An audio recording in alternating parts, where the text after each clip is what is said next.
গল্পের নাম অদৃশ্য আত্মা। লেখক অরুণ চক্রবর্তী। দাদু, ও দাদু, তুমি যে বলেছিলে আমাকে একদিন সময় মতো আমাকে এক অদৃশ্য আত্মার কাহিনীর কথা দৃশ্যমান করে আমাকে দেখাবে। দাদু, তুমি তো বলেছিলে দাদু, আমাকে কবে দেখাবে দাদু? সত্যি তো দেখাবে দাদু? ঠিক সময় হলে সময় মতন আমি তোকে ডেকে নিয়ে জায়গা মতন বসিয়ে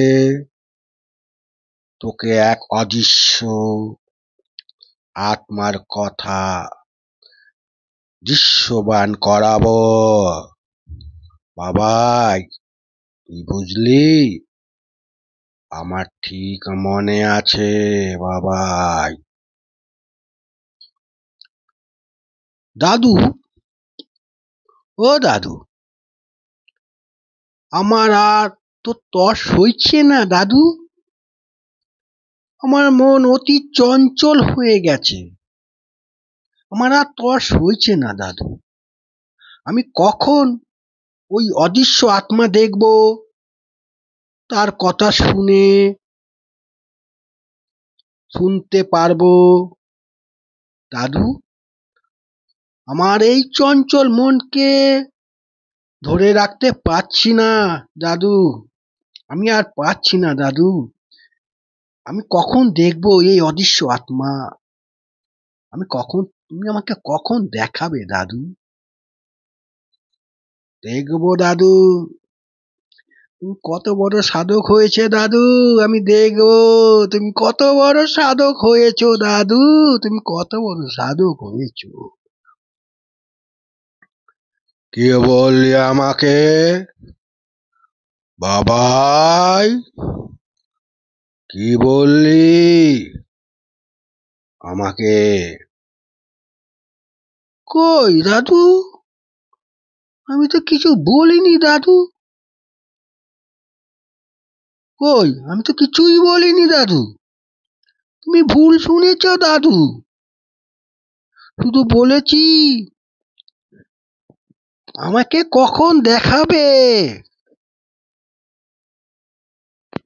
ঠিক আছে বাবাই, হয়তো আমি ভুল শুনেছি বাবাই। ঠিক আছে বাবাই। আজ শনিবার, ঘোর অমাবস্যা, রাত 12টার পরে ওই ঈশান কোণে ওই ঘরটির মধ্যে নিয়ে আসন পেতে তোকে বসাবো বাবাই। তোকে আমি আজই বসাবো, তুই চিন্তা করিস নে বাবাই।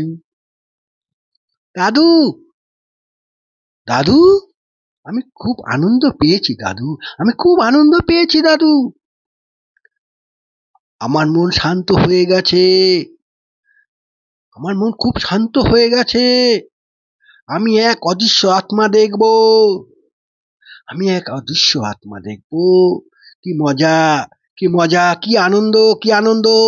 আমি এক অদৃশ্য আত্মা দেখব দাদু। আমি এক অদৃশ্য আত্মা দেখব বাবাই। আজ শনিবার, রাত 12টা বাজে।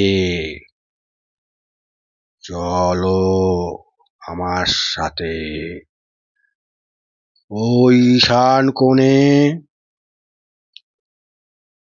ওই ঘরটিতে মোমের শিখা ধরিয়ে বসবি। চলো আমার সাথে, এক্ষুনি বসবে ওই শিখা ধরিয়ে বাবাই। দাদু, দাদু, তাহলে আমি এখন বসবো? হ্যাঁ, আমি এখন বসবো। হ্যাঁ, বসতে হবে আমাকে এখনই।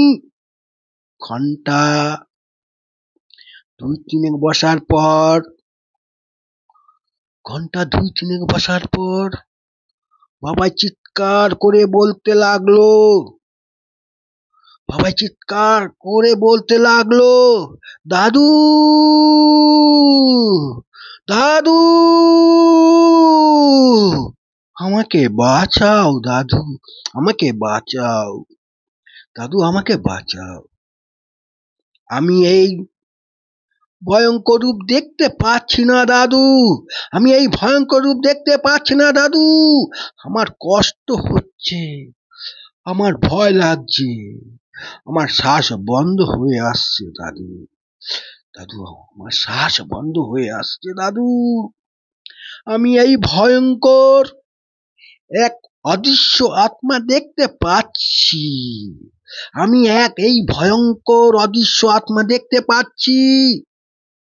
তার কথাও শুনতে পাচ্ছি দাদু, তার কথা শুনতে পাচ্ছি, যেন মনে হচ্ছে আমার ঠাকুমার কথা।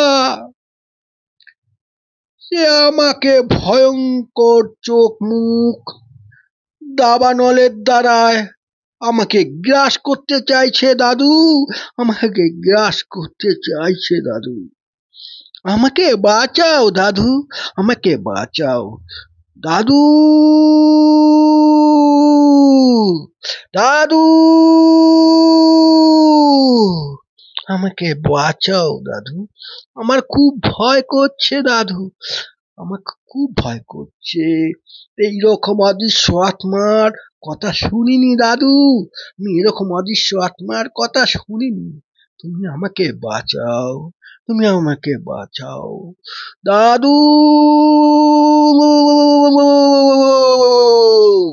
দাদু,